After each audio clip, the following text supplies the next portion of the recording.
Welcome back to the channel. This is Alpha Omega, and we are going over one of the latest new trailer, just for the Total War Warhammer 3 DLC, The Thrones of Decay, for Elspeth, Elspeth, I still don't know how to pronounce it. Maybe in the video they'll pronounce it correctly. Elspeth Von Draken. And we're gonna go over. We're gonna watch the trailer. This is gonna be my first reaction. I'm not gonna react at them on the first time. We'll go over and discuss what we see after the first video. So this is my first watching it. I was waiting for a genuine reaction, so that way I could let you know what's my first thought at that moment. All right. Without further ado, let's jump in.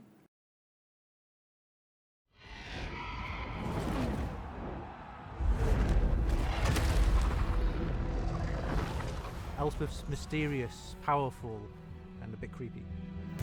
In this video, we'll be delving into Elspeth Von Draken. Deathly, reclusive, and the wielder of the dragon laser.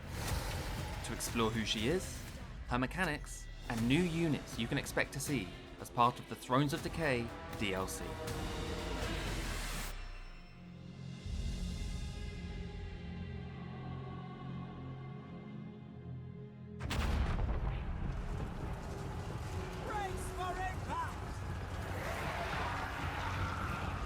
Her name echoes throughout the lands of the Empire, her story shrouded in mystery.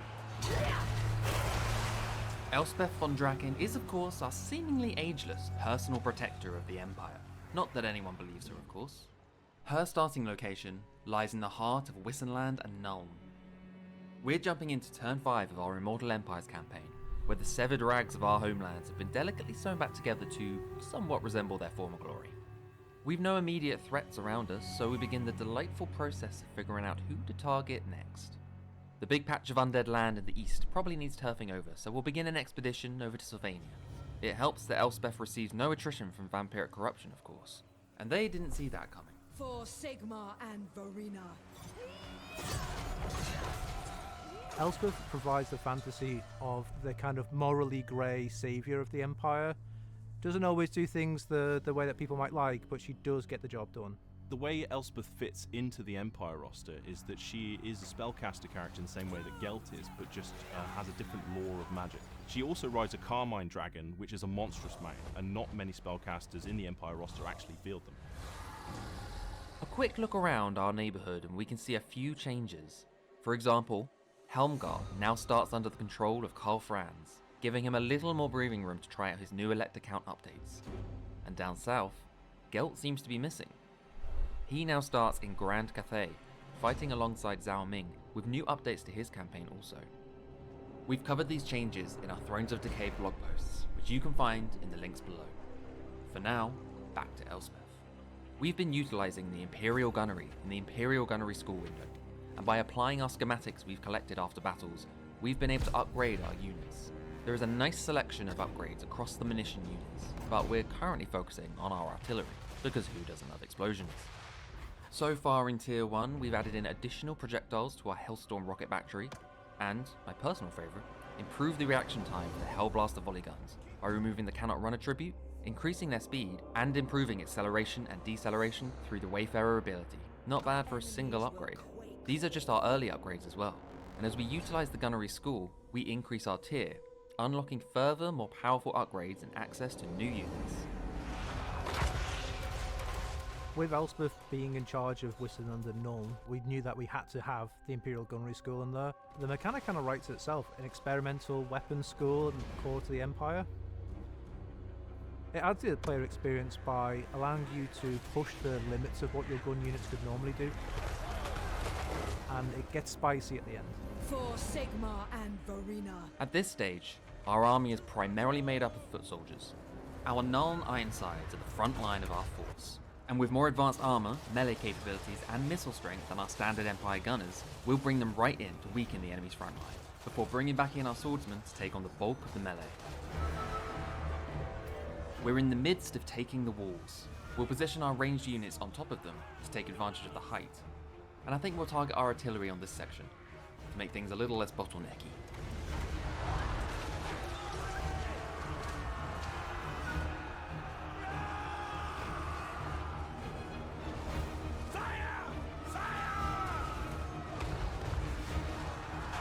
Vlad has joined the fray, and call me over the top, but while he's caught up, I'm just going to target all my artillery on him.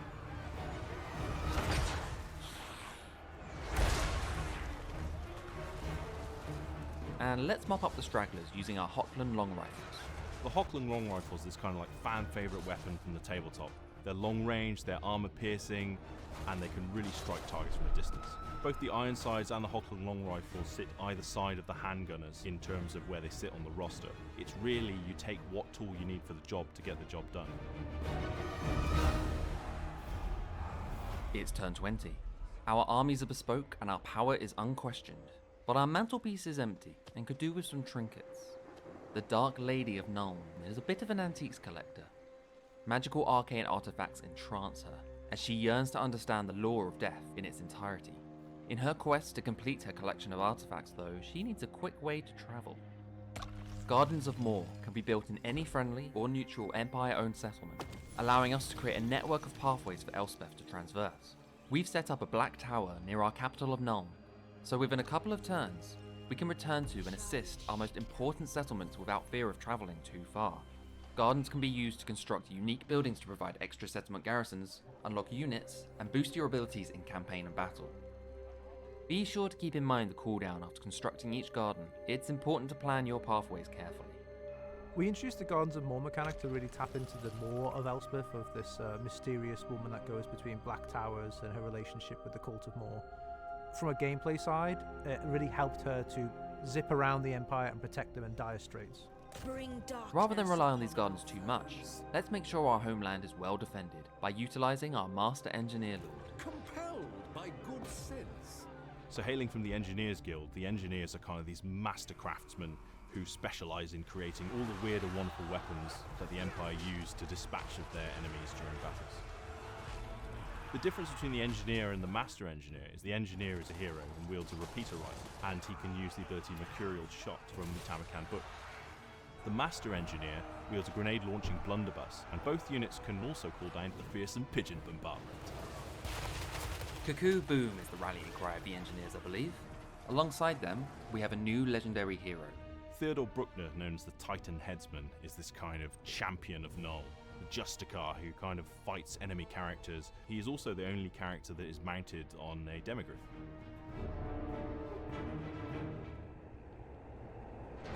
It's turn 40. Elspeth has vanquished Festus and his Fecundite faction.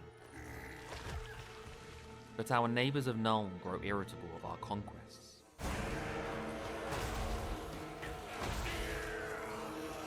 The Wargroves of Woe have turned our forests against us. It may be because we discovered the Nemesis Crown and after taking it for ourselves gained diplomatic penalties for all factions nationwide. Whoops. Elspeth can't help herself. Much to Elspeth's joy, the Nemesis Crown is a free update in patch 5.0. Within our Imperial Gunnery School though, we've reached tier 3, unlocking the Amethyst panel. We can now purchase, recruit, and upgrade Amethyst units, taking advantage of their magically augmented munitions. Amethyst artillery is also available to us now, turning the tide on Dreicher's invasion. Better get collecting those schematics. It will rain death. The Amethyst Armory bring that combined focus of guns and magic, which you don't normally see within the Empire, and they are very potent, especially with all the combined bonuses you can get for the Amethyst units and the regular counterparts.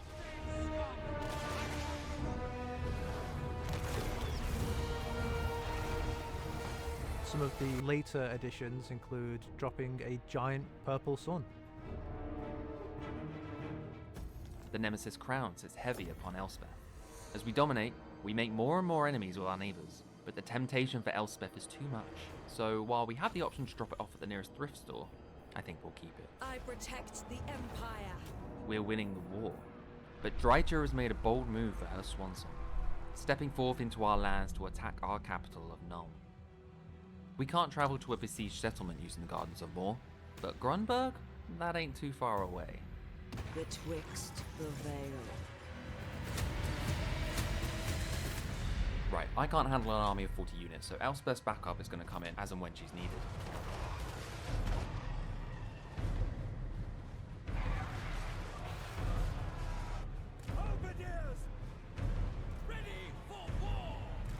Our garrison can hold off the first wave of Wood Elves, but looks like Dreicher's on her way with her main army.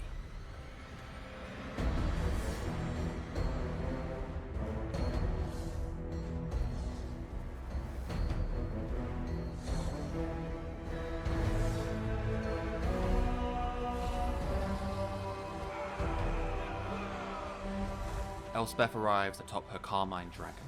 Let's boost that morale. Take this!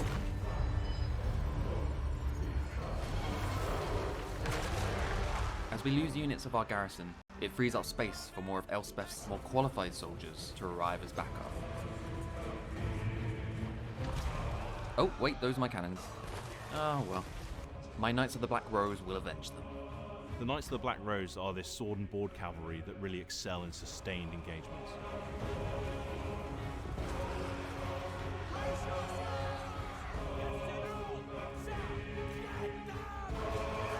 Oh dear, they're really making their way in. Plus, they found some of my undefended gates. Time to call in the artillery. The steam tank, now mounted with a volley gun in the hull, is this twist on a really beloved existing unit.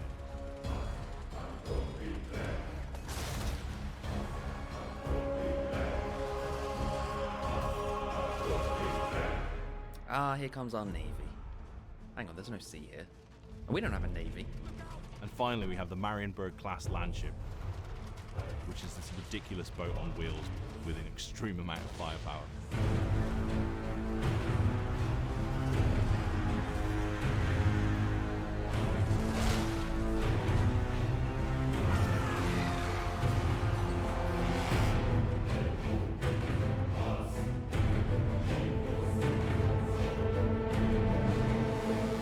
Theodore, mate, I know you're on your last legs, but I need you back in the fight. Okay, he's going down. But his Bale Flame amulet has other ideas.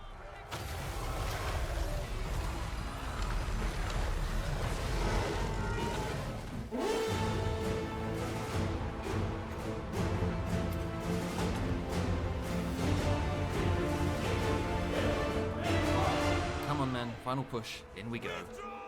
Nope. Oh, okay then. Elspeth, it's up to you.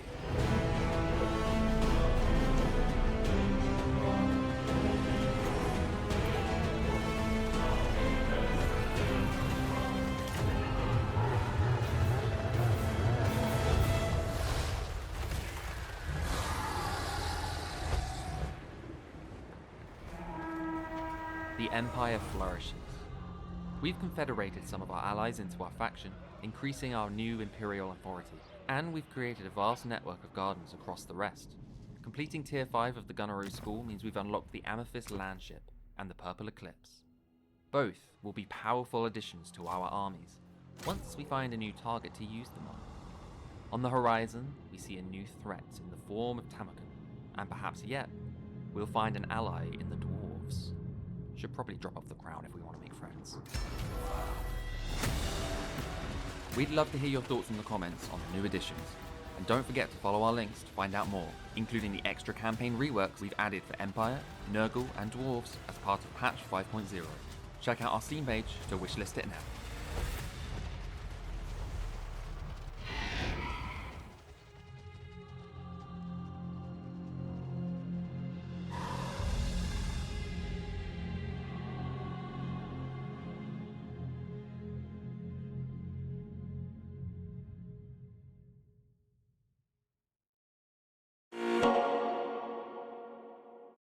So I'm excited of the trailer. It's a little bit different than the Tomricon, the way they showed the case, how their units would be played out. I wish they was showcasing a little bit more of their units. I mean, I think they give like the same equal time of the showcase of it. However, it looks amazing in its way. I have so many dots and an opinion about what I have seen so far, and I feel like this may be the answer that we, the Empire, the fans of the Empire, especially Carl's fan, of for the solution that getting everywhere or trying to get at the crucial moment of getting to where the what's that thing called to certain continent, I mean provinces are being attacked or besieged by enemies, and it's unfortunate that you are get penalized for things that it's out of your hand and stuff like that. But duly, if you have watched the last video for the blog for now I know how to pronounce this, Elspeth Von Draken, and I thought Theodore Bruckner, I thought that was his last name, but it's Bruckner, which I feel like Bruckner would have been more masculine. Well, it's just my opinion. I don't know, but is Bruckner? I don't know. I'll call it Bruckner. It sounds better, in my opinion. But I am very liking the goth looking theme to it. Is really awesome in my like I said, in my it's really awesome in my opinion. Mechanic like that seems to can be, I can see it as ideally repetitive with other a copy paste with other legend lord that who are like mate like a wizard lord. So far the only wizard lord that you have is Gelt and Elspeth, and it's sad that you don't have many other like that as a generic lord. Wait, do they have generic lord as a wizard? I am so sorry. That is a good question. I do not know. I could have sworn. No, they don't. They have a huntsman. Arch lector. I think that's what they call the one that looked like is a medieval 40k Warhammer suit, and there is the Empire captain, if I'm not mistaken. It's those three type of generic lords, right? That's the only one. I don't think they have a wizard lord, at least like there as a generic. So unfortunately, I don't see them mentioning anything like that. So I guess there is not going to be any. That's unfortunate. Or maybe down the line it may include it as a FLC, or like an add-on. We'll see when times avails. But other than that, like I said, the theme for her and everything is all dark magic and stuff like that, and such. Oh my God! Don't even get me started with the Amethyst. What's that? The armory. Oh my God, those units look so nice with those black theme to them. And then you see the artillery shooting miniature of cluster bombs of purple sun. That is so dope. Hopefully they rework the death magic to they buff out these magic that have been outdated and have been doing so poorly. Have been doing so poorly in the sense of the winds of magic that is worth. Because that way we could actually enjoy the winds of magic that we get to we're exposed to, the choice of our. Unfortunately, I don't have any early access of such to talk about the 5.0 and anything like that, but I only could go off based on what they're releasing, just like the same time the access you have, and along with just giving my opinion. So let's go over the videos, and then we'll go over like what I see and what I think about. So it shows that this Carmine Dragon is shooting a breath. So I'm guessing these are like dark magic breath attack. Maybe it'd be induced with like lowering leadership or some debuff, or it's going to be like a regular fire attack that just look cool. So hopefully it does have some debuff or some wait, death magic. Yeah, some debuff or such as leadership or anything like that. To explore That instead of copy paste fire breath that but change color, a purple hyper beam pretty much. who she is. This is a really great idea, especially because when you are the Empire and you're trying to take out Vlad, but you can't because you're gonna take so much attrition by trying to reach them in fast pace. That like because the only way you could get to Vlad, like take him out real good, is to try to take him out really early. But in order to do that, you're gonna have to be in forced march or regular march, and you won't be able to traverse through the campaign map without taking attrition, rapid attrition. And along that, she have these thing called cooldown, minus 20% for lower up death magic, awesome, and an ability called Dark Walker, which is interesting. I don't think they talked about that, but I'm pretty sure they have shown it. The Dark Lady of Nuln. So I don't know if that's an ability or that's a passive thing that they have for the faction. Imperial corruption, of course. And they didn't see that coming. For Sigma and Verena. That is so dope how she can attack with her scythe. I really like that. Hopefully that is her animation. Fighting animation is really awesome. And the fact that she could kill the Strigoi with one hit is just so fucking hilarious. So I'm guessing they have God mode on. Provides the fantasy of the kind of morally grey savior of the Empire. Doesn't always do things the way that people So might basically she's like Batman, but as a woman. like, but she does get the job done. The way Elspeth fits into the Empire roster is that she is a spellcaster character. Yeah, For Helmgard, example, it will be under control of Karl Franz, which I mentioned on the blog.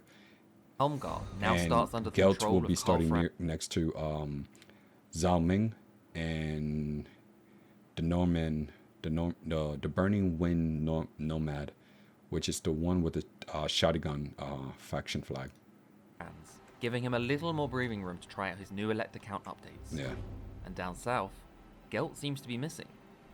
He now starts in Grand Cathay, fighting alongside Zhao Ming, with new updates to his campaign also. So, in my opinion, theoretically, I would think like he'll start like a nomad, or I guess they'll just give him like a settlement,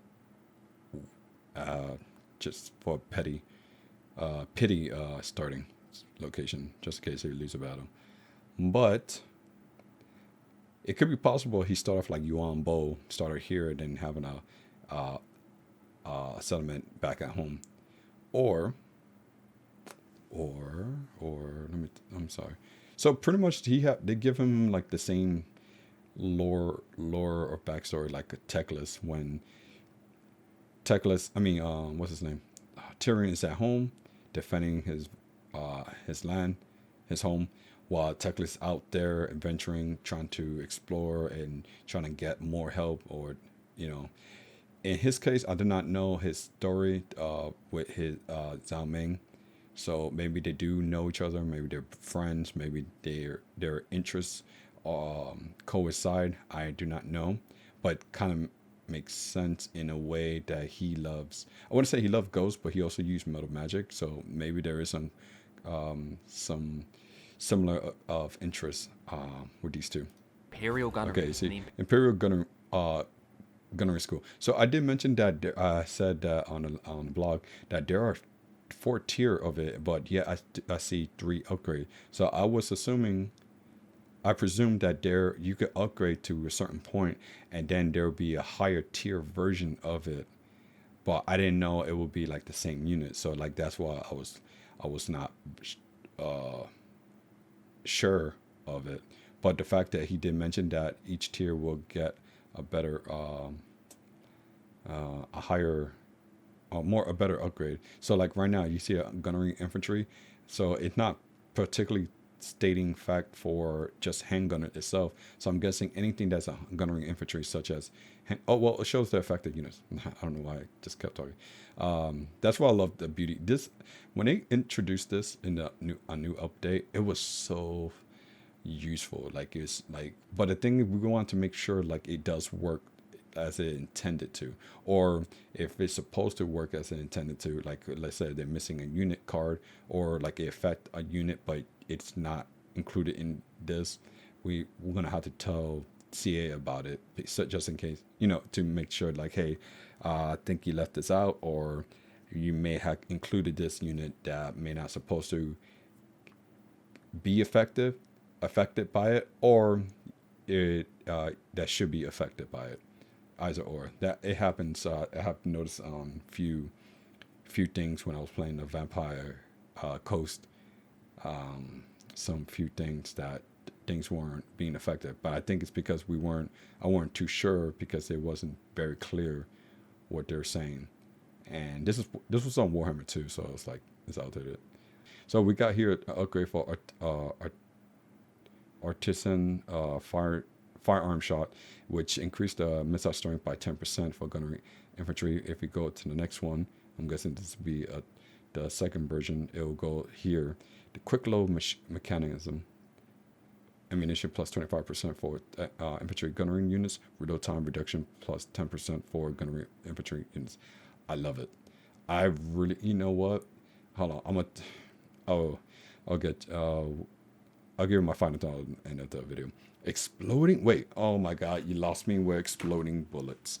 Exploding ammunition for gunnery infantry units. Get the fuck out of here. On an infantry unit? I don't believe you.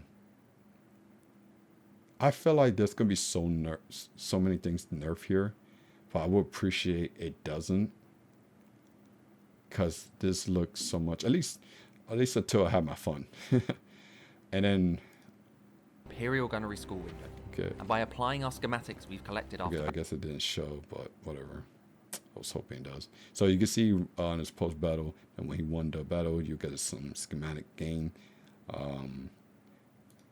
battles, Yeah, there we go. Let's see. Is there anything here? No. we've been able to upgrade our units. There is a nice selection of upgrades. All right, across so gunnery of cavalry, that's what they call.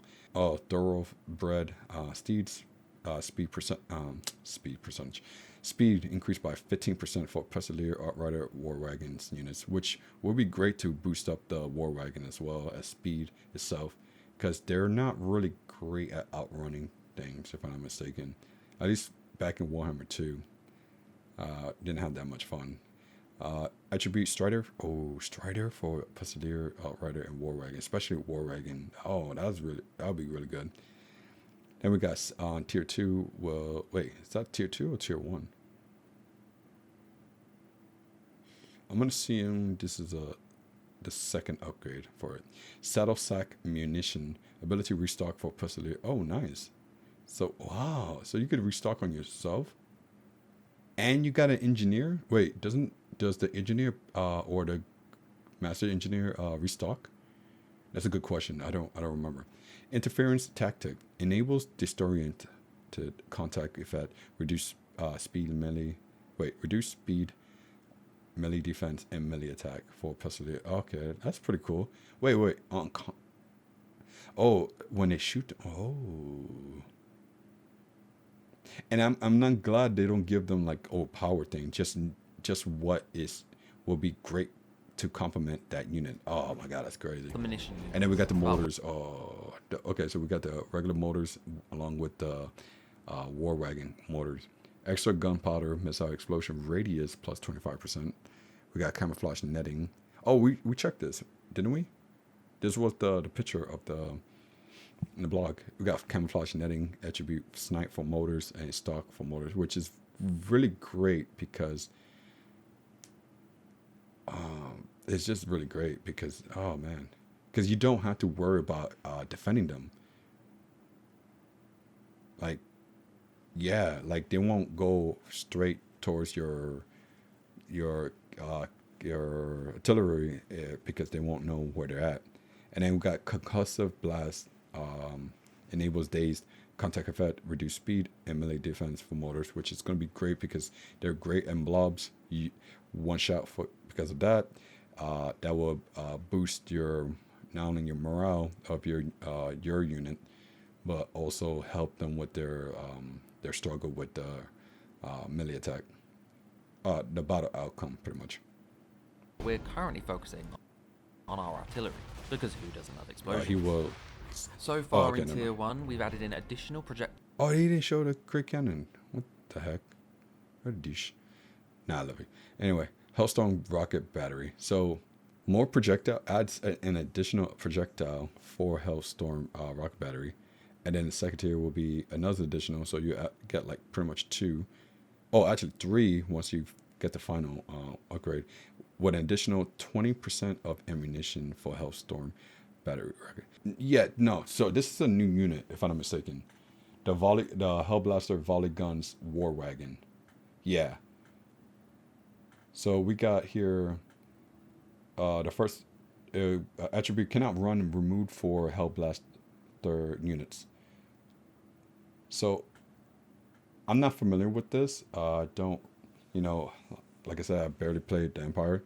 So I think there was an issue with me thinking that why the artillery is not like going as fast as possible. But I think this will help out when trying to go from one spot to another to get access to a new flanking position or new line of sight position.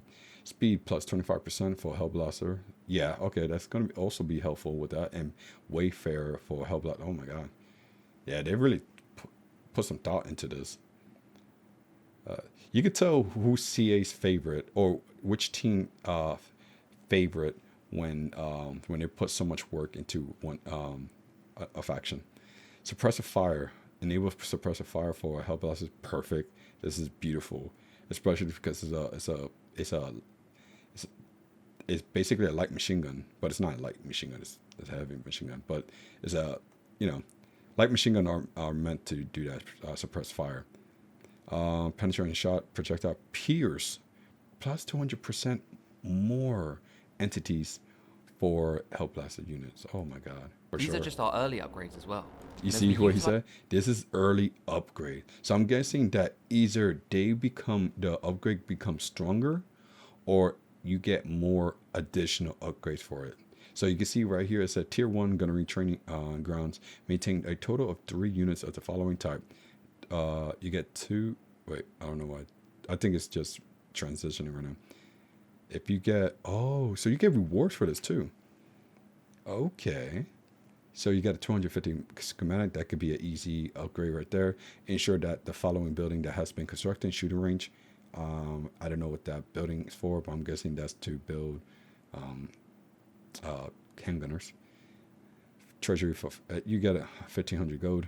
Perform 3 gunnery school upgrades. That's easy, but you just if I forget to edit out, my bad. All right, so that's pretty much 3,000 right there, easy peasy. And then I think this is supposed to say current effect grants incendiary, experimental explosive. Okay, I'm guessing that's its own banner. Unlock tier 2 upgrades for gunnery school units. All right, tier 2. So this is going to be the tier 2, and then recruitment cost minus 10% for gunnery units itself. For all army. Oh my god. So I'm guessing for each tiers, there's going to be each reward for each types of gunpowder units. Utilize the gunnery school. Like, okay, there you go. Tier 2, this is the engineering workshop section. Kill 1,500 enemies in battle with gunnery school units. You got a 250 schematic. So I'm guessing it's going to be the same reward, such as schematics, money. Ensure the following building has been constructed, foundry, and that will be the artillery. Perform 5 gunnery school upgrades, current total. So I don't know if this is included from the tier 1 or this is an additional. Current effect, grants incendiary enhanced scope. Ooh, so I'm guessing that you increase the range. Unlock Amethyst armory tab. Oh, so you don't even have to unlock it at tier... What is it? What he said, 3, 4, to unlock Amethyst armory, because he just said, I could have sworn he said at tier 3. We'll see, because I want to wait till I quote him, and he unlocks the Amethyst iron side Amethyst Rudder, and Amethyst Artillery Bon Bon Boj- Bona Bona Bombard. I don't know why I fucked that shit up. So I'm guessing this is the one that when you shoot, a drop the cluster purple zone. No, this is something else. No, okay, I'm overthinking. I think this is either the cluster bomb, Dark Sun, that I was talking about, or it's an army ability. Could be one of those two. No, it said artillery. So yeah, okay, it's exactly what I was talking about. It's the one that shoot out the purple zone because it's artillery. Increase our tier. All right, tier 3, Laboratorium Magi or Magi. I hate when I don't like how it's pronounced Magi. Magi will be sound fine. Kill 1,000 enemies when battle with Amethyst. I forgot how you pronounce it. Amethyst units. And you get 500 schematic. Maintain a total of 3 units of the following type. Amethyst Ironside. And okay, so that's what they look like. You get an additional 500 schematic, along with use the bombardment ability. I don't know why I keep on saying bombardment. You get 1,500 gold for that. Current effect grants auxiliaries ominous powder. Now, those, if you have yet to, did not show what the auxiliary do, but if I'm not mistaken, one in the battle, it does show that she had them. Don't quote me on that. That just, I feel like I'm just using my presumption technique. Just to answer, it's a foreshadow. Anyway, unlock Amethyst Hellstorm Rocket Battery. Unlock Amethyst Artillery Spirit Barrage. Okay, that could be it. I feel like this is more of a army ability. And then we got unlocked tier 3 upgrades for gunnery school units. And recruit rank +3 for gunnery units, all army. Awesome. Unlocking further And then more power. tier 4, Academy of Excellence. Ensure the following building has been constructed. Null gunnery school. You get a reward, a schematic of 750. This, I don't know what this is about. This looked like the fort from Age of Empire 3. Performed 7 gunnery upgrades, school upgrades, 1,500 gold. Use the Spirit Barrage ability, get 1,500 gold. Rewards, unlock the Amethyst land ship. Oh, so not only you get the land ship regular, but you also get the Amethyst version of it. Unlock Amethyst artillery, the purple Eclipse.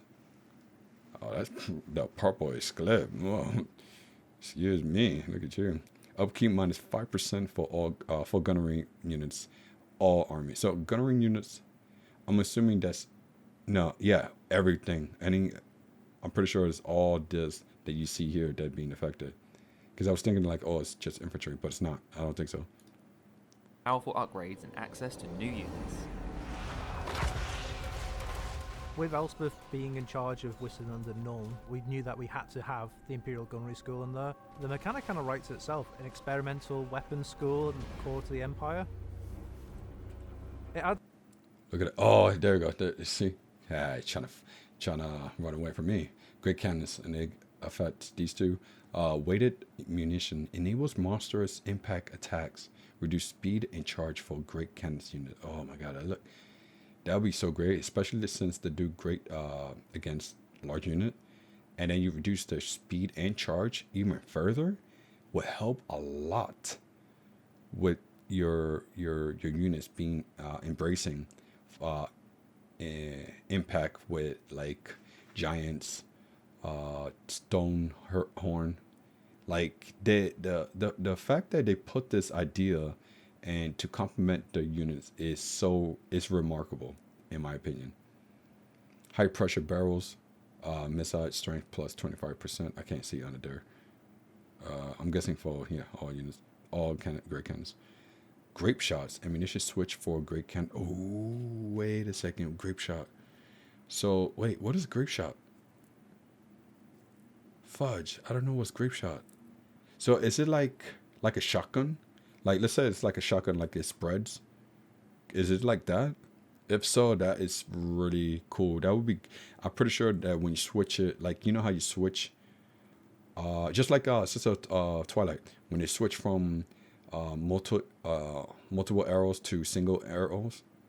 Yeah, I feel like that's what it is. And if that's the case, that will be useful for when you're going against more of infantry than a large unit. So far we've seen all of these except tank, like steam tank and land ship. I think we've seen these two. We've seen these two.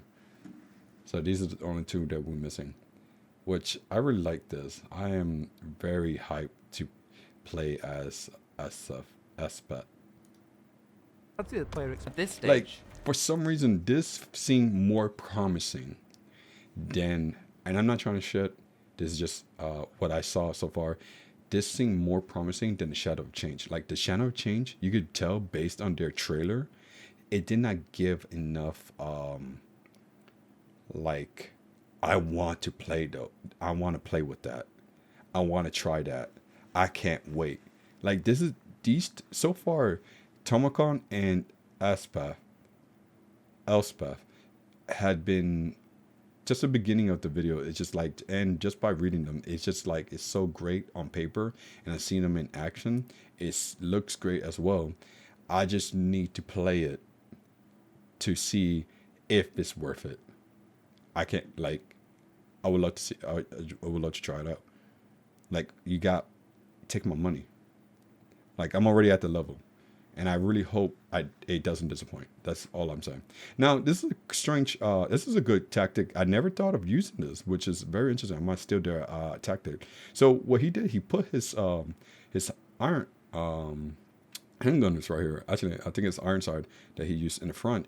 And when the enemies come out, which is rare for them to do, actually that does make sense because this is a vampire count, and they only have melee infantry, so it kind of makes sense. But there's only one tower, so I think that's a tower. Yeah, that's only one tower, so this is a great spot to actually do it. So yeah, this is a great tactic what he did.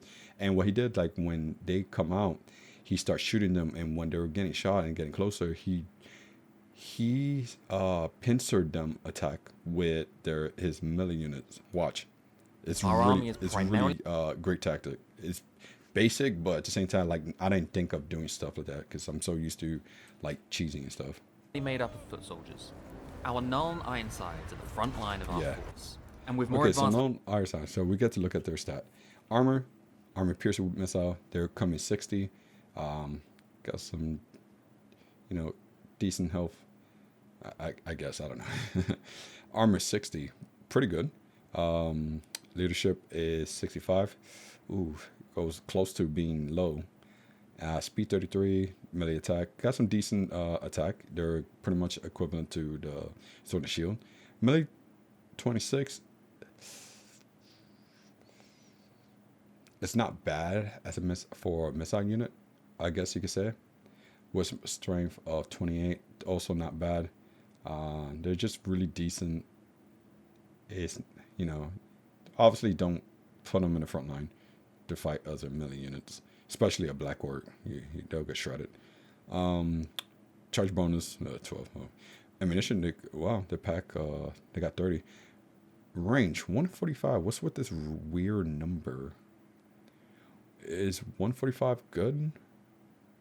I can't tell. I mean, it's good enough. It's higher than 120, but missile strength 31, which is, I believe that is really good. And he got an ability. I don't know what it is. I don't think they'll show. Armor, melee capabilities, and missile strength than our standard Empire gunners will bring them right in to weaken the enemy's front line. Before bringing back in see our how he did it, which is really, really dope. swordsmen to take on the bulk of the melee. And then he does this. So I like this idea of what he did. So he's shooting them. He got his men up here. He's pretty much creating a choke point. Well, not a choke point, but like I don't know how you call it, but it's just he just have him here, and instead of having more enemy trying to come over here and field this side to back them up.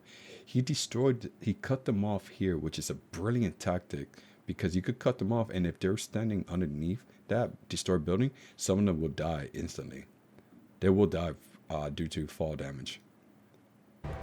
And if you don't know, I kill a lord by doing that.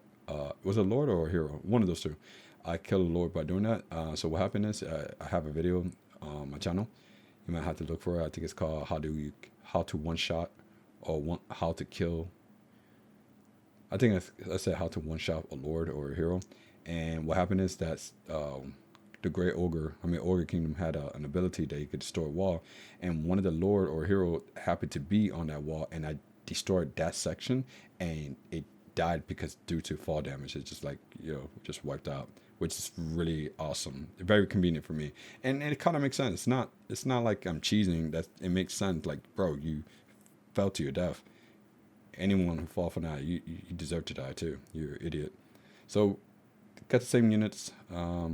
Yeah, nothing new here. So let's go on.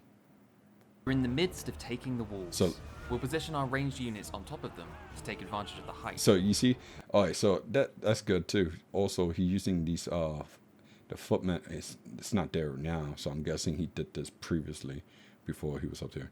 So he sent his melee units right here to guard these units. So that way they could use. He could take advantage of the height. Which is really great idea as well. Like, I like watching other people play because I get to learn a little bit more. Like, how would you do it? Like, that's what we should talk about. Like, how would you play here? What is your style? Do you agree to this? Do you agree to what I'm saying? Would you try out this tactic? And I understand that it's not for everything. It's you play against different faction and different race. It's not going to always work like that. But ideally, this is a generic tactic that when you're going against melee units, the downfall to it is that you're going to get flanked, and they can actually just run up to you and just like climb up here. So you want to have your melee units in front of here, your melee units blocking this side, and if they are potentially going to go on this side, you have them either down here or up here as well to protect your flank. And I think we'll target our artillery on this section. So you see what he's doing? He's targeting the artillery right there. And not only that, yeah, you see what I'm talking about? They're going to start approaching up. He already had some melee unit up there. To make things a little less bottlenecky. And I like how he moved his units so they don't get attacked. So you see his those units, they had to go back.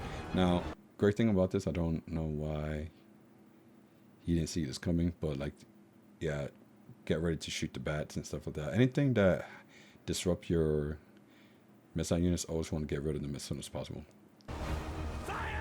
As soon as possible, as you can. Vlad has joined the fray. And call me over the top, but while he's caught up, I'm just going to target all my artillery. Now, the interesting part is that I never thought ever using artillery on a lord. And the reason why is because the chances of them missing is pretty high. So I will only rely on sharpshooter, range unit, and spells, especially spells.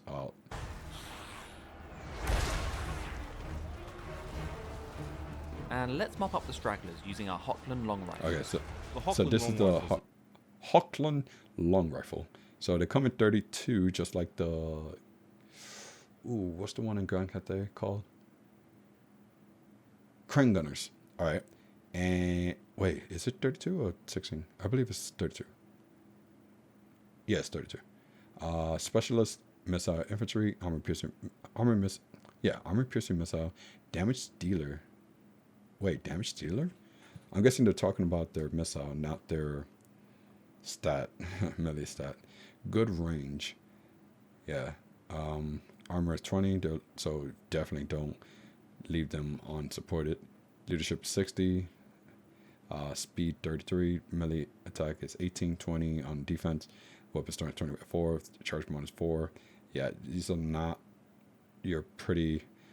Yeah, just don't ever get them into battle. Never. No matter what. Ammunition 24. Range 260. Is that the same as the Crane Gunner or even higher? Maybe one of those. Missile strength 34. Missile strength. I mean, what the hell is that? Armor piercing. And if I'm not mistaken, this is snipe. So that means they can literally be in the woods and just snipe from there. It's kind of like fan favorite weapon from the tabletop. They're long range, they're armor piercing, and they can really strike targets from a distance. Both the Ironsides and the Hochland long rifles sit either side of the handgunners in terms Now of the question is what they look like. They look like Sterling. They had like a Sterling uniform because the color of it, the green and red. Unless, wait, is Sterling at no? Hochland is at Hochland. Sterling is at Sterling. So I don't know why I try to get that confused. So you can see the new hero, legendary hero, Theodore Bruckner, and their new Knights Cavalry, which will be, I think it's called a Black Death, or was it the Black Skull? It's one of those two. sit on the roster. It's really you take what tool you need for the job to get the job done. I was just checking. Matter of fact, the question is, how did you have your Hochland? Okay, no, never mind. They're right here. So I don't understand why they look like that. I think this is like pre-developed, like way in the beginning. It's turn Looking 20. at this flag is so interesting because I'm so used to going to war with them. So like seeing that on your side, it's just so calming, and it's so funny. I can see they already hired 2 more Hochland. The mantelpiece is empty and could do with some trinkets. The Dark Lady of Nuln is a bit of an antiques collector.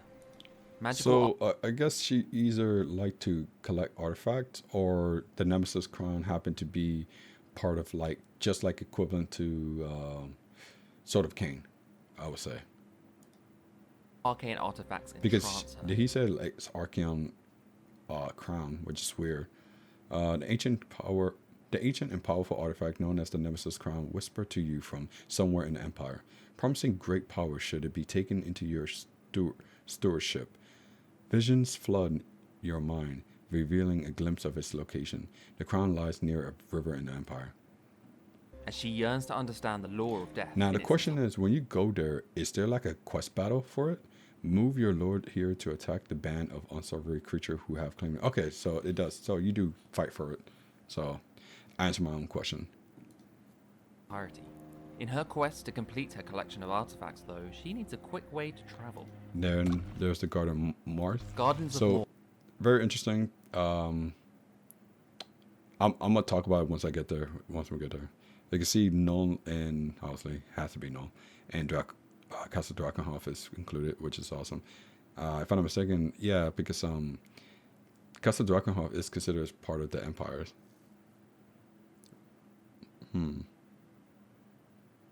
Oh yeah, I couldn't even read this before because it's all blurry, and I think that was intentional. So this one's teleport availability, and I'm guessing there's a cooldown for it, and this is the icon for build available. Morr can be built in any friendly or neutral Empire-owned settlement, allowing us to create a network Okay, of pathways for Elspeth to so I'm traverse. pretty sure it's going to be building only to the capitals. We've It set start with a Black Tower, which allows Elspeth to fast travel to this location, immune to diplomatic penalties from trespassing against region owners. So I'm guessing it doesn't even matter if you own the provinces or the capital, the region itself. You can actually just build it just because you're fucking Elspeth, and it gives you enable replenishment in foreign territory, all armies in local and adjacent region. When Elspeth Von Draken is present, Gardens of Morr fast travel costs minus 25%. Oh, wait. Okay, so I'm thinking, okay, and then it says provides garrison to Harbidiers. So I don't know if that's included with Elspeth being present, or no. Okay, no, never mind. That's no disrespect. I feel like this should be a little bit. This should be down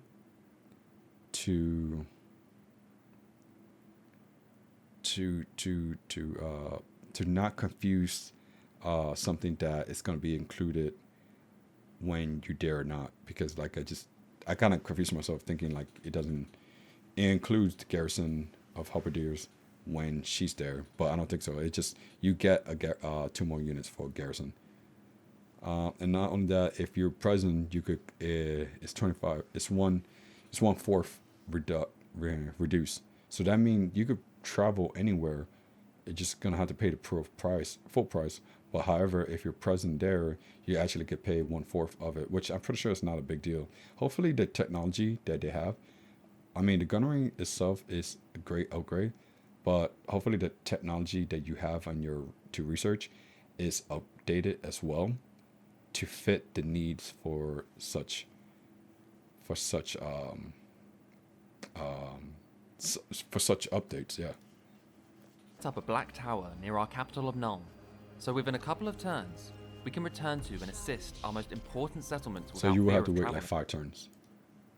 too far. Hold on. We can return to and assist black tower near our capital of Nuln. Because they just didn't you went somewhere? Because you don't see her here.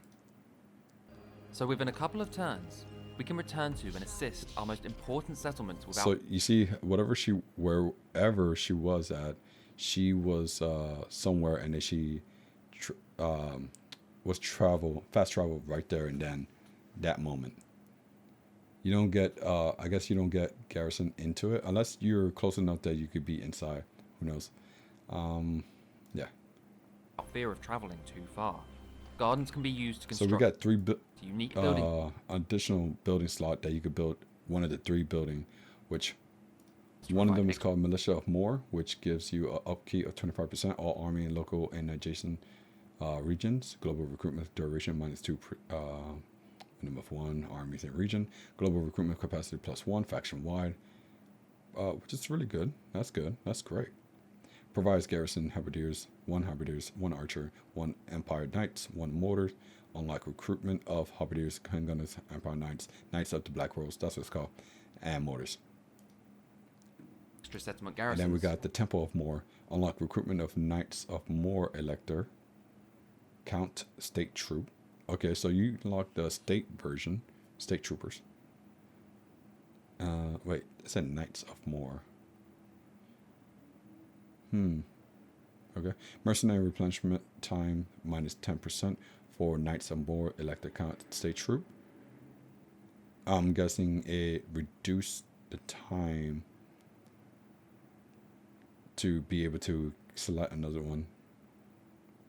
All right, I guess. So like if it's 100%, let's say if it's 10 turn, then it'll be like 9 turn. Because it's 1/10 of it. Corruption -5, that would be very useful. Vigor loss reduction -20% when fighting against undead faction all army. Now, you know what? It's all good. Yeah, I'm not gonna complain about that. It's undead faction. I mean, you're not gonna have a big deal. Provides garrison 1 halberdiers, 1 archers, 1 knights of Morr, which there are empire knights. Oh, okay, these are empire knights. I was thinking about the other one. Unlock units and boost And your then we got abilities. the Amethyst College. Unlock hero recruitment, Amethyst warrior wizard. Hero capacity +2 for battle wizards. Winter magic power reserve capacity +10 faction wide. Winter magic power reserve +20 per turn. Armies. Ooh, I feel like this might get nerfed, or something's gonna happen to this one for sure. Because look at this. It's a hero capacity +2 for battle wizard, right? And I'm guessing that's included that one, the Amethyst wizard. And the fact that you can lock this to this one, and you can get 2 of those right away, it's crazy. And I love it. Campaign and battle. Be sure to keep in mind the cooldown after constructing each garden. It's important to plan your pathways carefully. We introduced the Gardens of Morr mechanic to really tap into the lore of Elspeth, of this mysterious woman that goes between Black Towers and her relationship with the Cult of Morr. From a gameplay side, it really helped her to zip around the Empire and protect them in dire straits. Bring dark. Rather Which is than very relying- useful. Like I mentioned, that this is what the Empire need to be able to zigzag, like as one said, to help their potential ally in dire situation. And a great thing about this, because actually I'm still gonna wait till it comes in. These gardens too much. Let's make sure our homeland is well defended by utilizing our Master Engineer Lord. So this is the Master Engineer Lord himself, along with, I'm guessing there's the two Black Knights cavalry. By good sense. So hailing from the Engineers Guild, the Engineers are kind of these master craftsmen who specialize in creating all the weird and wonderful weapons that the Empire used to dispatch of their enemies during battles. The difference between the Engineer and the Master Engineer is the Engineer is a hero. Okay, so the Engineer, it didn't even show the Master, wait, did it show the Master Engineer? Stop.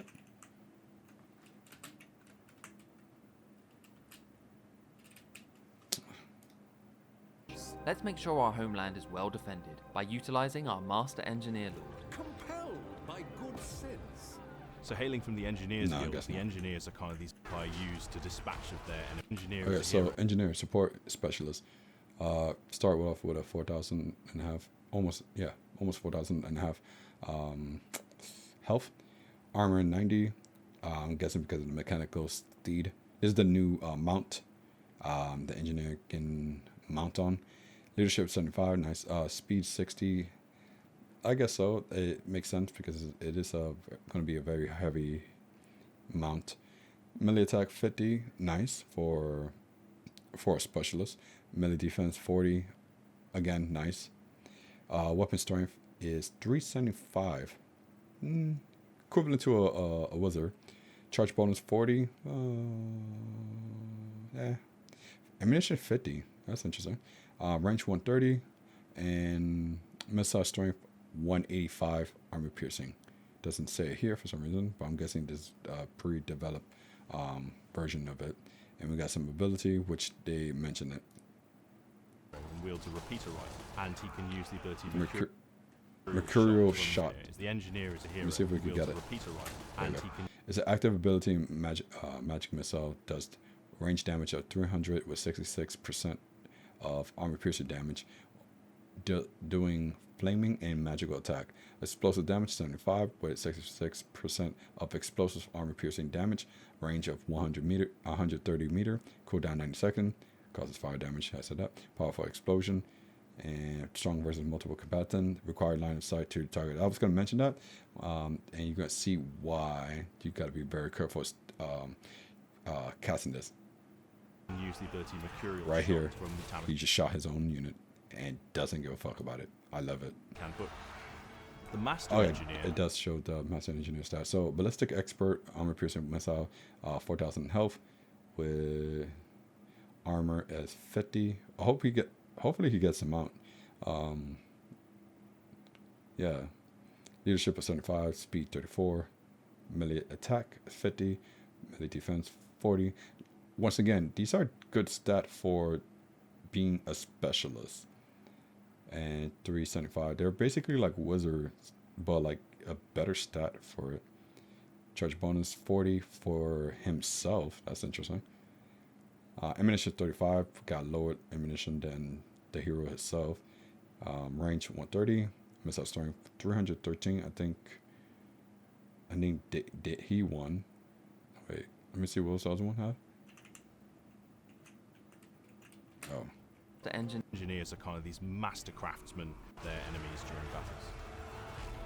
The difference between the ability Mercurial shot Engineer is the Engineer is a hero. Oh, okay. Yeah. Basically double. Master Engineer wields a Almost grenade double. launching blunderbuss, and both units can also call down the fearsome pigeon bombardment. So Pigeon Bombardment is going to be an interesting ability, and I can't wait to use that. Coup Boom is the rallying cry of the engineers, I believe.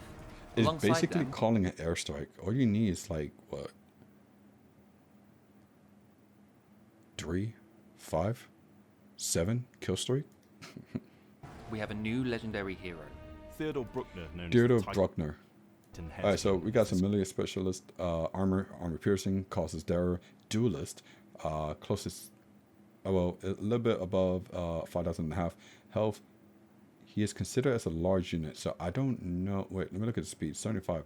I'm guessing this stat is based on when he's on his mount, because no effing way that he could run at 75 meters per second on foot. Armor 110. I don't like this stat because, like I said, this is only when you're on the mount, I believe. Hold on, let me see if you can showcase that. No, it doesn't show it. But I know it because of the large entity here.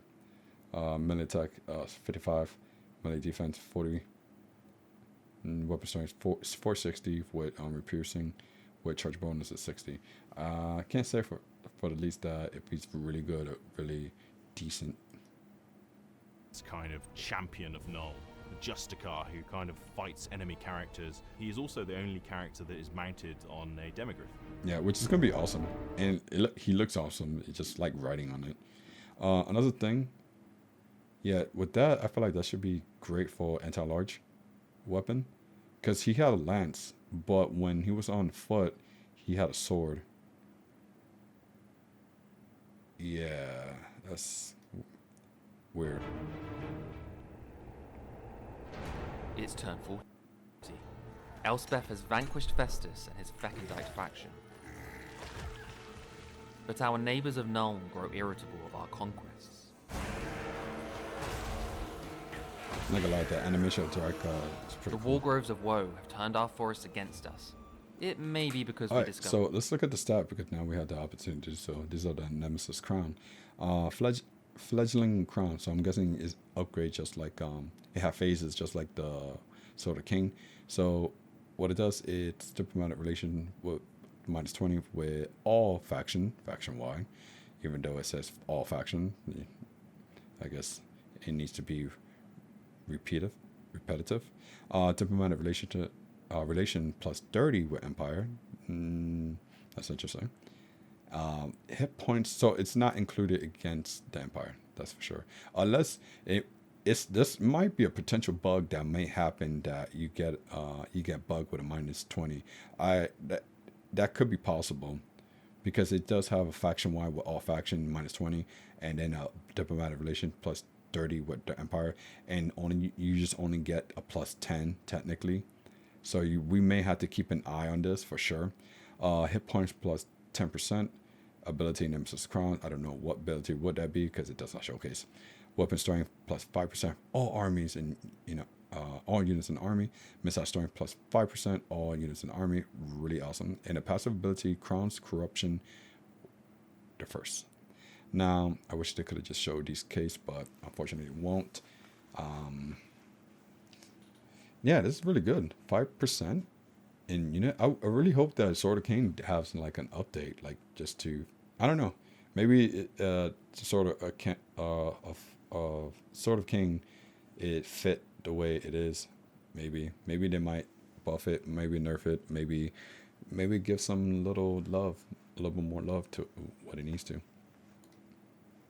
With the Nemesis Crown, and after taking it for ourselves, gain diplomatic penalties for all factions nationwide. Otherwise, you could get Seal the Crown with for 3,500 gold.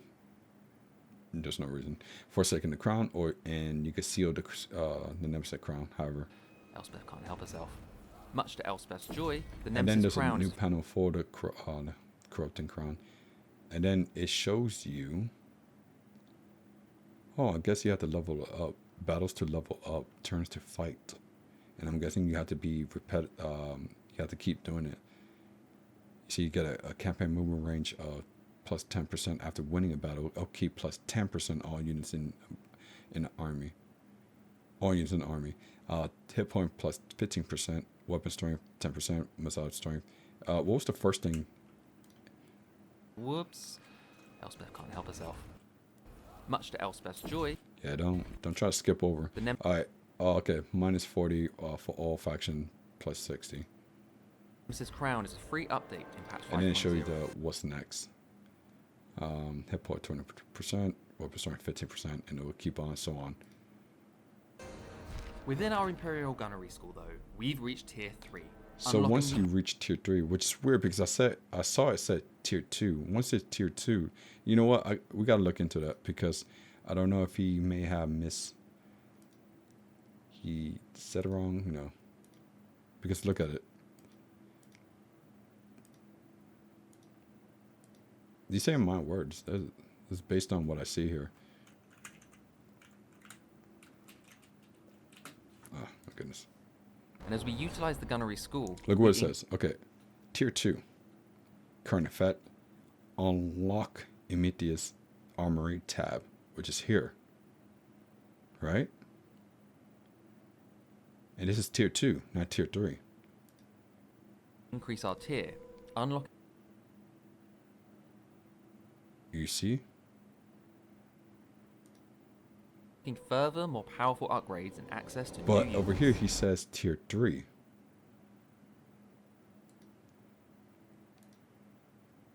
unlocking the Amethyst panel. Within our Imperial Gunnery School, though, we've reached Tier 3, unlocking the Amethyst Now, panel. it may be because you have to finish tier 2. I don't know. That could be the case. Maybe that's your reward. So that might be the case. So that could be it. You have to finish tier 2 in order to unlock that. That's the reward of finishing tier 2.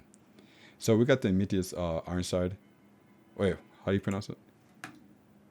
Within our Imperial Gunnery School, though, we've reached Tier 3, unlocking the Amethyst. panel. Yeah, I don't know why I keep saying Amethyst. Amethyst. We got the Ironside. We got the grenade launcher. We got the Hellstorm rocket battery. Oh, that's why I keep saying weird shit for this name because it's so long. And then we got the land ship. We can now purchase, recruit, and Oh yeah, upgrade. let's look at the. I wasn't even looking at the upgrade. We got frontline training, melee attack plus 5 for Amethyst Ironside, melee defense plus 5. Then the next upgrade will be ballistic plating, armor plus 15 for Amethyst Ironside, missile resistant plate, 15%. Awesome.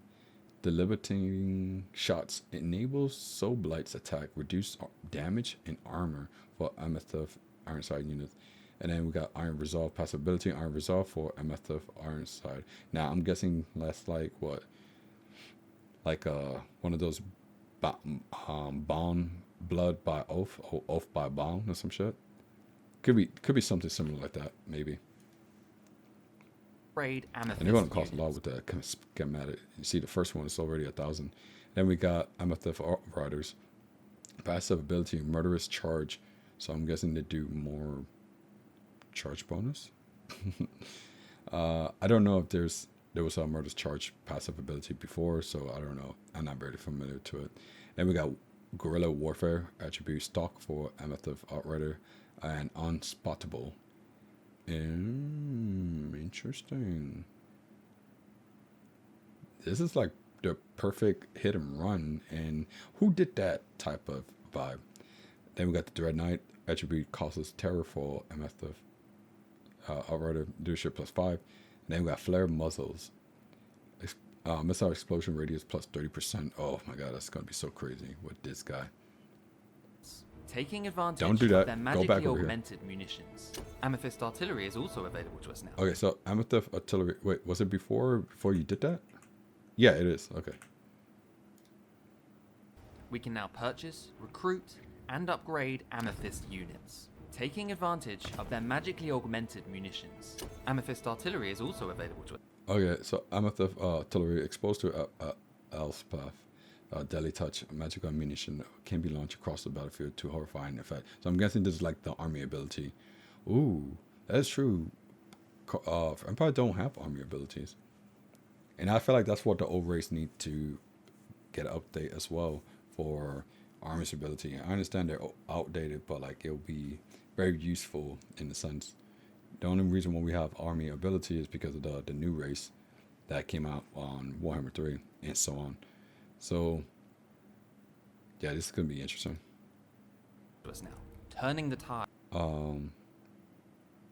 Jona Bombar. Range damage 45, but 66% of armor piercing. along with magical attack, explosive damage 18, 66% explosive armor piercing. Number of projectiles 16, range infinite, so map wide, duration 8 seconds, and cooldown is 120. And you can only use it one time, I'm guessing at this moment. Hide on Dreicher's invasion. Better get collecting those schematics. Oh, what is this? I just in the show.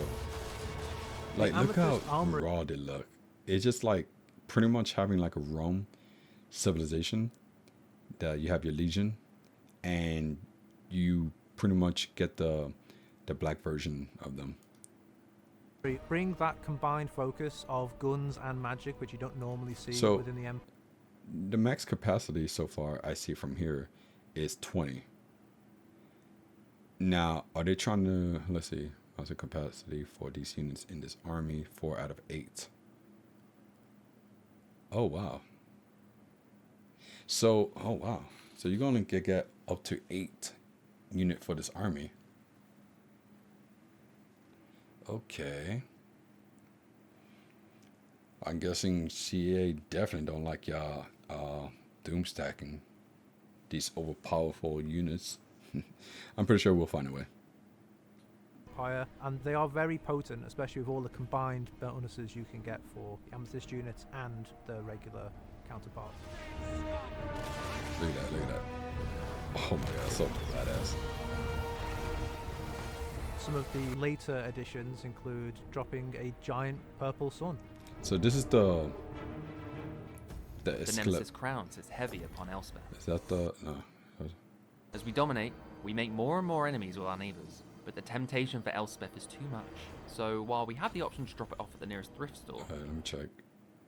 Yeah, there's the Amethyst Ironside here, and then we got the Hotchland. I'm guessing that's either the Amethyst, the Hockland long rifle, or etc. So this is the scenario that might be talking about that I was mentioning in the beginning. I think we'll keep it. I protect the Empire. We're winning the war. But Dreicher has made a bold move for her Swanson, stepping forth into our lands to attack our So this is capital, perfect. So North. this is what I was talking about. So the beauty of it. So I knew there was going to be might be a situation that when you're trying to fast travel, what would happen? Would you be able to fast travel there if they're being besieged, or you would not be able to, due to the fact that they're occupying that section, cutting you off from all benefit or resource from the outside, which makes sense as historic events. But the beauty of it, they came, I don't know if they thought of this or it just happened to work this way, that this province, this also got a Morr, that was Black Tower, is right next to another Black Tower that happened to be nearby. If any one of these two happen to be getting besieged, you can either teleport to one that's available. Now, the only downside to this, if the only way to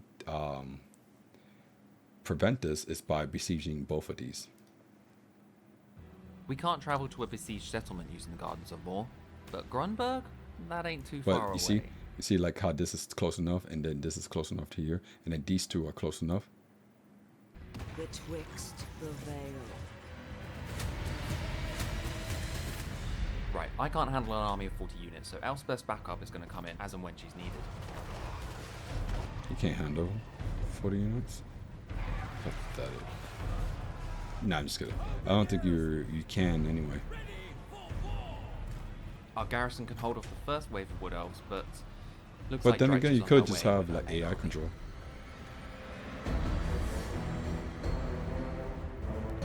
Alright, I don't think there's anything new here. Elspeth arrives atop her Carmine Dragon. Let's boost that morale. So I'm guessing she boosts off the. Oh wait. Arrives That's atop awesome. her Carmine Dragon. Let's boost that morale.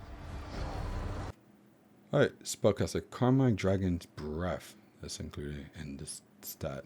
Causes terror. We got some abilities here. As you see the fire dragon. Fire breath here. Along with same old. Wait, what is this? Wait a second. I don't remember it talking about this. I don't know if this is included, or maybe we only seen this because it's pre-development. But the fact that it shows you the intensity would help a lot, because it shows that are we actually giving 100% of the damage? Are we getting 100% worth of the damage of the spell? I overlooked this one. Oh, she almost got like 10,000 health. It's also good. So, oh yeah, let's look at her stat. I'm sorry. Since she's on her dragon, she got 90 armor. Leadership is low, 64. I don't know if it's because of might be because of the malevolent tree men. Along with speed 95, but that looked like it's boosted, so we might not take that in consideration. But still, that's still good though, even on a dragon. Melee attack 54, melee defense 63, which is great for a dragon. Weapon strength, but that's boosted. Weapon strength 576. Weapon strength, armor piercing. It's good for a wizard. Charge bonus 62, not bad. But the fact that you can see the intensity for this is like, I'm in awe right there. Okay, damage per second.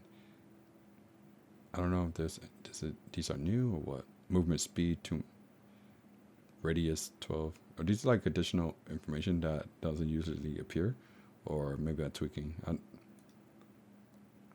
Definitely intensity is included. I know I'm not going crazy for that. As we lose units of our garrison, it frees up space for more of Elspeth's more qualified soldiers to arrive as That's so backup. badass with the black armors. Oh, wait, those are my cannons. Oh well. My Knights of the Black Rose will avenge them. The Knights of the Black Rose are this sword and board cavalry that really excel in Alright, sustaining. so yeah, I didn't even get to look at the stat on this one. Not Knights of the Black Rose, armor and shielded, armor piercing, anti-infantry, come in 6, they're large, 7,500 health, armor 120, with bronze shield, leadership 83, which is really great for Empire units. Speed 79, great speed for heavily armored. Melee attack 39. Oh wow, 39. Okay. Melee defense 50. All right. Yeah, they're definitely gonna be able to stand in the fight. Weapon strength 40. Also another one. Anti-infantry. Bonus charge 34. Don't have to worry about that. They're not there to cycle in and out. You want to rely. If you want to cycle in and out to get those hit in the back. Hammer and anvil tactic. You may want to rely on this with the addition of what's the other one? I think it's either Reichsguard or Demigryph. Demigryph Knights.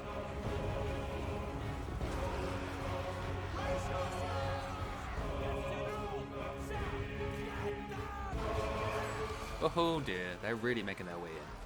Plus, they found some of my undefended gates. Time to call in the artillery. Right, there got to be a reason why Found they some show of my them. undefended gates. Allow passage to and from the settlement of gate. Alright, just make sure. Because sometimes they show stuff just to showcase the new thing. Time to call in the artillery. Then we got the steam tank with the volley gun. Oh my god. The steam tank, now mounted with a volley gun in the hull, is this twist on. Look at that armor. Armor piercing, causes terror, unbreakable, close to. It's a 9,000 health. Large entity is a tier 5 unit. 160 with. Is that gold? No. Hold on. I know there's bronze and silver. Hold on. Bullshit. Let's look at the cavalry. Really excel in sustained engagement. Okay, that's bronze. Bro, are they telling us there's a new level? The steam tank, now mounted with a volley gun in the hull, is this twist. That's on. gold. Is there such thing as a gold shield level? What the fuck? Or maybe no, it can't be. Because we just saw bronze, and that's not bronze. There's bronze, silver, and that's it. If I'm not mistaken, it's 35 or 33%, 33 or 35% missile reduction, and then silver is missile block chance, and then silver is like 50%, like around there, 50 or 55. And if this gold, then it's definitely got to be at 70 something. That is crazy. I hope that is the thing. Speed 48, melee attack 36, melee defense 15. Well, yeah, that makes sense. Melee attack 36, don't keep them in battle. Well, they're not good. It's not like they're going to die quickly. Weapon strength to 200, anti-infantry, because they still do well, I guess. And we're piercing. Charge bonus at 80, so you could like still rhyme into something. Ammunition of 120, range 360, got long range. Missile strength 400, armor piercing, and they got perfect vigor, so that's obviously that makes sense. And they got these 2 abilities, so I'm guessing this look like a shield, so that might correlate to this. Maybe not. And we'll see. Siege really attacker. beloved existing unit. It still look like it's so badass.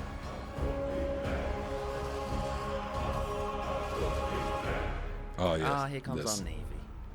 Hang on, there's no sea here. And we don't have a navy. And finally, we have the Marienburg class landship. War Machine. Ooh, 12,000. So this is what my opinion about this. So like I know that almost every faction have their own monstrous single entity. Like what's her name? Was it Snake Guy have her incarnate of elemental beast? We Kislev have their elemental bears. Let's see. Korn have their soul grinder and their exalted bloodthirster, while Zinch have the Lord of Change with soul grinder. All the demons have their soul grinders and their perspective exalted creatures, such as exalted unclean, or is it just unclean? Either way, exalted keeper or bookkeeper, secret keeper. It's one of those keeper. Exalted Keeper. I don't know. Exalted Keeper, Keeper of Sucked, or some shit like that. Oh, Keeper or Secret, oh my god, I don't know. Whatever the snow is called. Then we got Grand Cate, they got the what's that shit? Terracotta and Organ Kingdom got Stonehorn. I think that's their single monstrous entity. Shit. Don't get me started with that Frostworm. I heard that that shit's trash. I'm not even going to talk about that because I never tried it and I don't want to talk about trash units. Let's see. I think that's it for those new races that came out. Oh, Vortex Beast. Yeah, the middle list of Vortex Beast. So I think this is the equivalent to those type of field. Obviously, it's a tier 5. You see, it's a large unit. And they have 12,000 hit points. So making this their single entity, pretty much literally a flagship, their flagship of the army. And hopefully it doesn't just, you don't only get it with Elspeth. You can get it with the other empire. I would like to see that. I don't know if is that the case. No, I think that you can, yeah, because this is a regular one. It doesn't look like it's the Amethyst version of it. And we got here armor 90, leadership 100. So I'm guessing unbreakable. Speed 55, pretty decent for a large unit. Melee attack 32, melee defense 20. Very interesting because it's huge, and I think it's because it's so huge that you can't hit it correctly. Weapon strength 260. That's gonna be interesting. Running into people, especially with that charge bonus. So along with the armor piercing damage. Ammunition 150. So I'm guessing it's because the units that's on board that can actually shoot out as well. Range 360. So I thought there would be a unit that could shoot around. So I don't think that's the case. At least not with the this Morr machine. I thought that may be ideal with this, and same thing with the new war wagon, which is the volley gun, which is weird because I don't know why they didn't showcase that, unless they're keeping it hidden or they must have forgot to implement it, or I'm just making shit up. I don't know. Ammunition, or maybe it's not even new and maybe it's already out. Ammunition 150, range 380, and missile strength 400, armor piercing damage. And they got a little ability here. Don't know what that is. And like I would love to see like it have like a mortar passive ability that when his health drop a certain level that because if I'm not mistaken, because it's called a bandit ship and it'll explode, but I would like it to drop off like some unit, just like the way Necroflex ability, when it's reach a certain health threshold, that it drop I think gunnery mobs or something like that. I forgot what they are. Which is this ridiculous boat on wheels with So they can shoot in front, but I was hoping that they could shoot on the side. an extreme amount of firepower. Maybe they do. Okay, so maybe they do. I think they're talking about their main weapon, and I think they just shoot all around. Like they don't particularly choose your target based on what you chose. I think they just shoot to prevent anything nearby. Just like the Sky Lantern.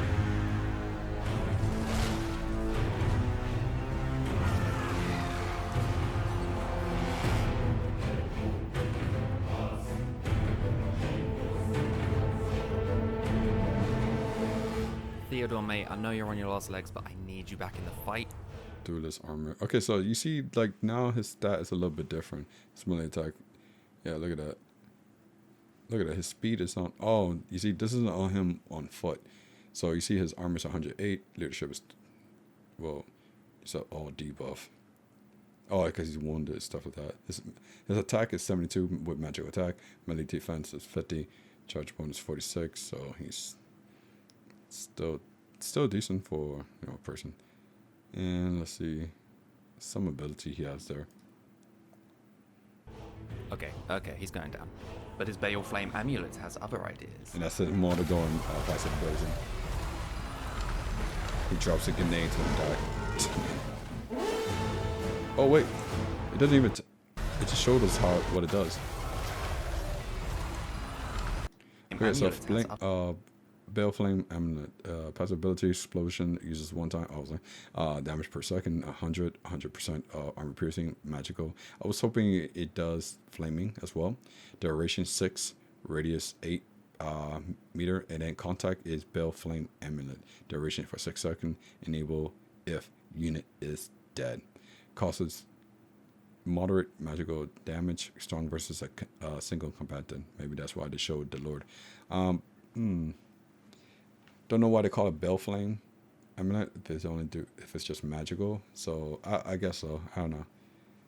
If I hear fire and flame, I expect fire, not magic. But can't get them all, huh?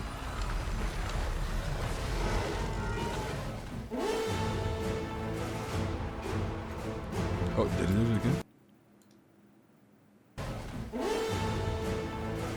Oh yeah, it did show the intensity again.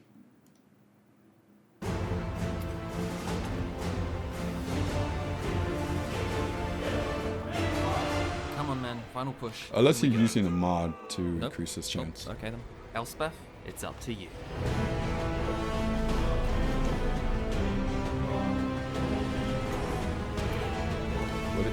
What did it do? How do we get that clink shot?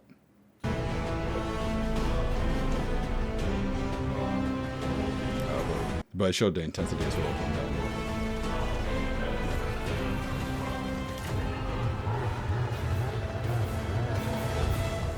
Yeah, that was the fate of Bruckner. The Empire flourishes. We've confederated some of our allies into our faction, increasing our new Imperial authority, and we've created a vast network of gardens across the rest. Completing Tier 5 of the Gunnery School means we've unlocked the Amethyst hold up, boy. Gardens across the rest. You ain't gonna try to slip one on this one. 5 of so the we got Gunnery you see the, wait. And we've created a vast network of gardens across the rest. Completing tier 5 of the Gunnery school means we've unlocked the Amethyst All right, land so ship and you see, the they rest. unlocked the another artillery. Completing Amethyst, tier 5. I think that's the purple esclip they were talking about.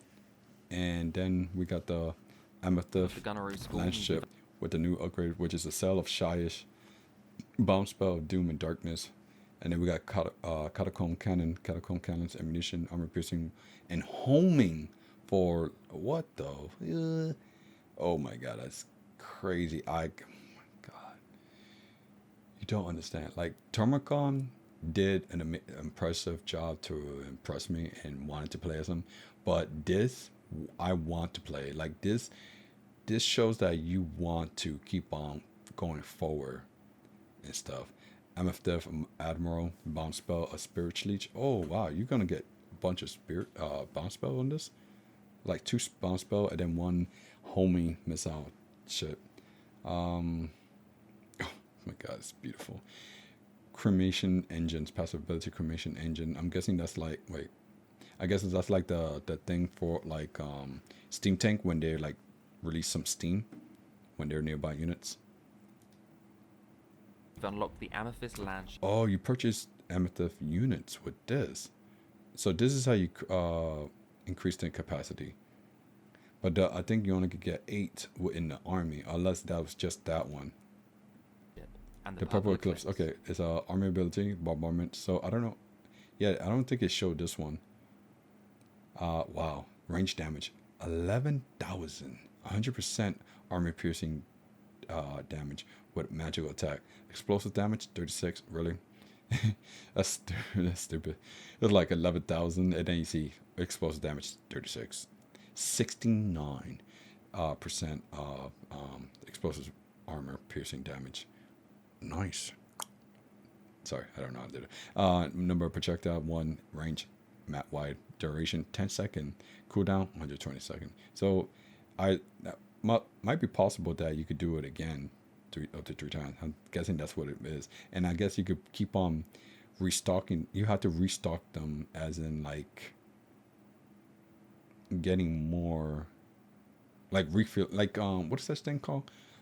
Just like oh my god,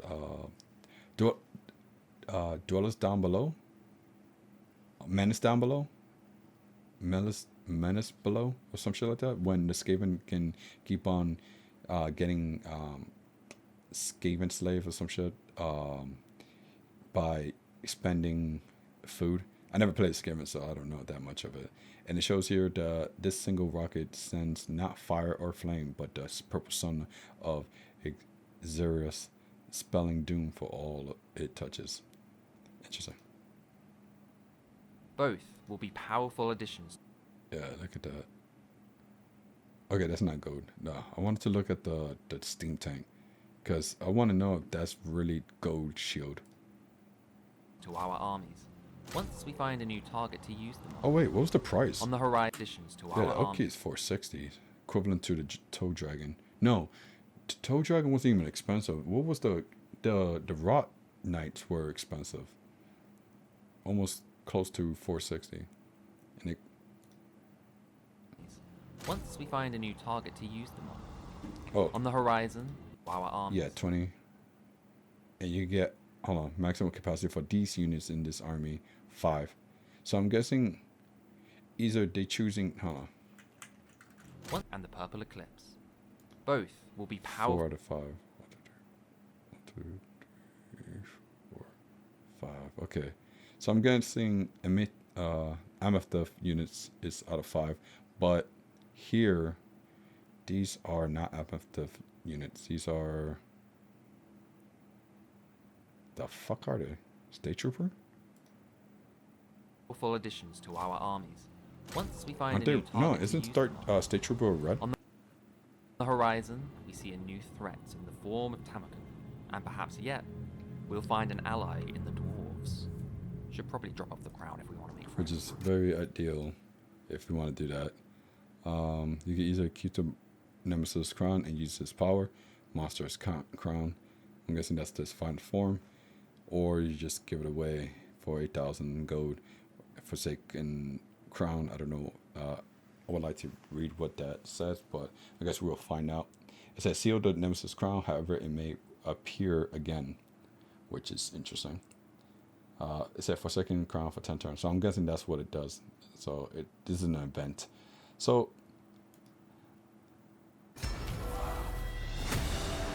yeah, We'd love to hear your thoughts in the comments on the new additions.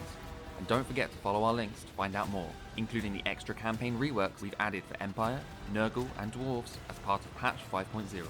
Check out our Steam page to wishlist it now. so my final thought on this, at least this gameplay showcase, is that I am amazed of so much feature and units and mechanic this is bringing out for this faction alone. And I look really forward, if I were to have this DLC, there's Elspeth, between out of all three of them so far, Elspeth seemed more enticing than Tomocon. Like even Tomocon, it was enticing, but like Elspeth is more enticing than anyone else so far, in my opinions. And like even I want to pre-order it right now, because how the feature, like they look like they have put more thought into this DLC now, and I'm really happy to see that they're actually putting the quality of the DLC they're willing to put out for putting the work into it. Like that's what I love to see. So hopefully this is what they need for a comeback and to move forward, what they need to be able to decide how to do even more better. We're not asking you to do better than before. Like we're not like, you know how like, if you ever seen Nightmare Before Christmas, that was the issue with Nightmare Before Christmas, when he was giving out his very best of during the best Halloween and stuff like that, but they were expecting what's gonna be next. Like how are you gonna best that? We're not expecting that much of it. We just want like great quality. It don't have to be more than what you just given out. It just mean great quality enough that we want to play it, and the value for that you're asking for is what anyone will be willing to pay for. I won't even say willing, but like those who know the value of what you're giving out, and the quality you putting out is worth what we're willing to pay for. That's what I believe. That's what we're looking for, and I believe Baldur, even though this is a Warhammer 3 content cover, Baldur Gate 3 have made an example of that, fighting against these so-called greedy companies. I'm not calling nobody greedy company. It's just a little quotation from someone, and trying to fight those micro transactions, which I feel like that should have been long gone ever since I think it was around the time 2016. I know it was way before that, but I started to notice it 2016 around there when I moved to Chicago. But other than that, but yeah, my final thought on this was I really like the units. They seem very promising. They seem that they could complement even the upgrade, the gunnery school, the upgrades, the workshop pretty much. Seem very promising. Each upgrades is not bad. It's really good. It's worth it. Each upgrade is worth it. It's a done deal. It's not like something, I'm gonna get this because I want to get the other one. It's more like I want this and I want more because it's so good. That's how good the upgrades are. It's like they really thought this through a little better. And then Amethyst units they look crazy. I love it. Their units itself is crazy. Along with their upgrades, it's crazy, especially the land ship. I can't wait to use their single entity units there. and I think those units are going to be great with Elspeth, El, Elspeth, Elspeth. Oh my God, Elspeth. Now the question is, what if you are Karlsfrand or Gelto or any other Empire lords other than Elspeth, and you confederate her? Would you keep her Amethyst units, or would it be reverted back to like either disappeared or revert to a regular unit? That's a good question. I never thought about that just now. But that's a good question. We won't know until someone try it out. But what else? Yeah, the question is now is that now that you defended your, because now once it get to the mid tier of the gameplay, like such as like around 60, around 60 you should be able to have all the continent of Empire consolidated under your control, or at least alliance with your faction by now. The question is, it's like, what's next? What's going to be after? I think right there.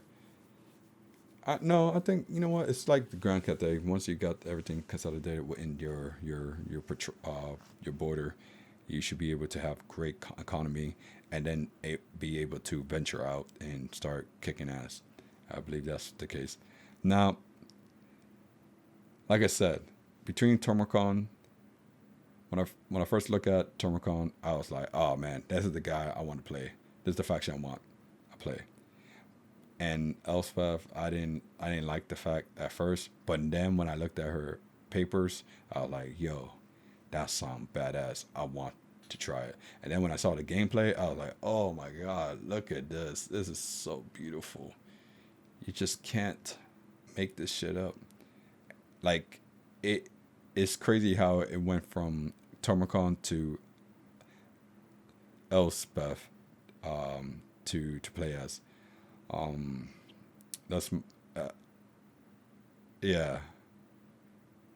If I had to buy them myself, I'll go for that one first and just try her out, and then go with Tomocon. That's gonna be second. Now, like I said, Malachi does not seem great on paper. The introduction, I mean, in the DLC description, and it's because like they didn't really show what the fuck they're talking about. Like Tomocon, you were able to know what the hell they're talking about. Elspeth, they were able to know what they were talking about. But with the Malachi, I have no fucking idea what they were talking about. All I knew that they were talking about workshop, a moving workshop, a traveling thing. It might be a horde faction. I don't know. I don't know. It was weird. It was weird how they described them. So it's like I don't see nothing enticing about the next one. So hopefully they prove me wrong. Like just like Elspeth, and I really look forward to her DLC. Tomocon, I'm sorry you were the first, but to her, you know what they say, ladies first. I can admit that I was wrong, and I should never judge her based on her look. Really based on her description. That's pretty much it. That was the reason. But yeah, let me know what you think about this. This is really, really interesting. I was really excited with that gameplay. Like I really want to play it. And comment down below. Like, don't forget to like and subscribe if you have yet to subscribe. You'll know when you see the D at the end. Not that kind of D. And just subscribe. It's free. It'll help me more than you ever know. I just want to try to make this as my hobby. And if people may say I might try to do it for the money, hey, if you could pay my light bill or my phone bill, that's good enough for me. Or my house? No, not really. My rent? I'm good enough for me. My coffee? That's good enough for me. I don't care. I'm not here for the riches. I'm tired. I'm really tired of this world. I'm just like I'm not into it with this society, like all this rap shit, Ferraris and shit like that. I'm the type of guy, like if you were to give me a Ferrari or a fucking Jeep Wrangler, I'm gonna go with Jeep Wrangler, because if I crash in a fucking Ferrari, that's gonna cost me money, gonna cost my insurance, and that shit's gonna be broken to pieces. But if I were to crash a Jeep Wrangler that can drive on fucking mountains and muds and shit like that, and speed bumps while scratching underneath it, I'm gonna go with that. especially when you're in a state with all 4 seasons, like all that good shit, winter, fall, spring, and summer. And the reason why you gotta get that vehicle that match. I know people still get those fancy car, but I'm more a practical guy. And few thing you want to know about me, I'm a coffee addict. I'm the type of person who will drink coffee before to sleep, and after I drink that coffee, I'll be like, oh, I'm tired, I'm gonna go to sleep. I'll drink coffee like it was fucking water. I'll drink coffee right after breakfast, lunch, dinner. As well, not dinner. I would say right before I sleep. I would drink like water or juice or soda after dinner. It makes no sense for coffee. But I will drink coffee right before bed. I tend to do that. Yeah, like I said, I'm a coffee addict since I was a kid. And I'm not that type to like look for the fame. Even let's say if I do get famous on this, I would not sell myself for that, no matter how hard. Because I don't see the thing for it. I don't like. I have gotten fame for myself, and it's not that type of fame. Like I have gotten self. What is that word? Self-validation, self-value, in a way. Like if those who have started working out and put in the work, and you start seeing result, and then you see those people have complimenting you and stuff like that, and you start noticing that you're more handsome than you originally thought, did not think you were, you start seeing like, yeah, like nobody can't take this away from me. Like I earned that, and you start realizing yourself. That's why I feel like I'm a little different. I don't know why I rant about that. I guess I'm tired, and like I said, like I'm just tired of this fucking world. Well, enough about my happy place. Yeah, like I said, thank you for watching the video. This is Alpha Omega. I'll see you in the next video.